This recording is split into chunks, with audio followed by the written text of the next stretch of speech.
A key light is the first and usually most important light that you as a videographer will need. The purpose of the light is to highlight the form and dimension of the subject.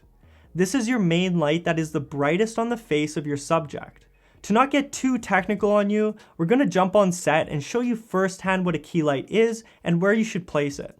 Today's video is sponsored by Epidemic Sound. I've been using Epidemic Sound for 6 years, whether it's for paid client video work or my YouTube content. My favorite feature Epidemic has to offer is their AI video upload song matching tool. Simply upload test footage of a project you're working on to Epidemic Sound, and their AI platform will spit out a long list of songs that match the vibe and pace of your video, saving you hours of finding royalty-free music that fits the vibe of your visuals. Not only do you get a library of thousands of royalty-free music, but you also get access to thousands of realistic sound effects. Click the link below to get a free 30-day trial to Epidemic Sound that can be canceled at any time. No commitment necessary. Now let's get back to the video. All right guys, so next we have our basic 45-degree angle key light. This is a Rembrandt light. So what that does is basically create that triangle underneath the opposite side where the shadows side of the face is.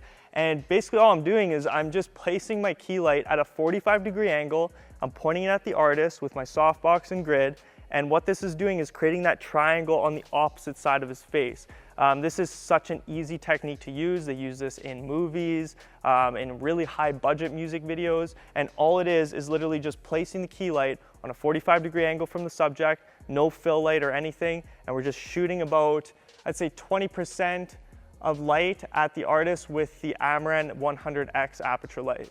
So our next lighting technique is a simple high key. So this is basically just using our key light, but instead of having it on a 45-degree angle, I'll actually place my key light pretty much right behind my camera. And what this does is it lights up the entire artist's body and face. So you don't get any of those moody shadows or contrasted shadows on just one side of the face. It brightens up the entire face.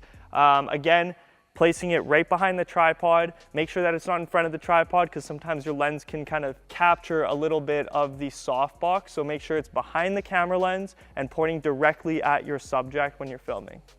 All right, so our next lighting setup is placing a key light really high up on a stand, on a C-stand or light stand, and we're literally just pointing the Aperture 100X down on the artist's face, and we're keeping the light on a 45-degree angle. This actually creates just a very slight Rembrandt light, and it also creates a really moody looking vibe, which is what we're going for with this type of shot. I don't do these too often, but for performance scenes where I'm just using a tripod or a tight handheld shot on the artist, that's when I'm gonna use this high up key light type shot. Okay, so for this lighting setup, we are actually placing our Aperture 100X on the ground with a diffusion grid and the light box. And all we're doing is literally just placing on the ground so the light shines up at the artist's face. And this creates a really kind of scary, moody vibe. And you'll see this a lot in like horror films and stuff. They'll always be shooting light up at their subject. And this is just another cool creative lighting technique that you can use in your videos.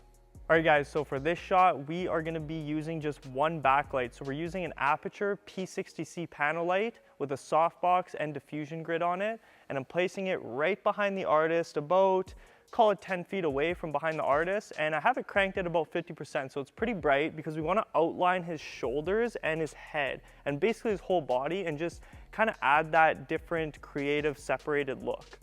A key light is the first light you set up. A key light should be the first light you purchase. I know how tempting it is to purchase the cheaper products such as Aperture MC pocket lights with built-in effects, but these just aren't powerful enough to use as key light on a set with a bigger environment.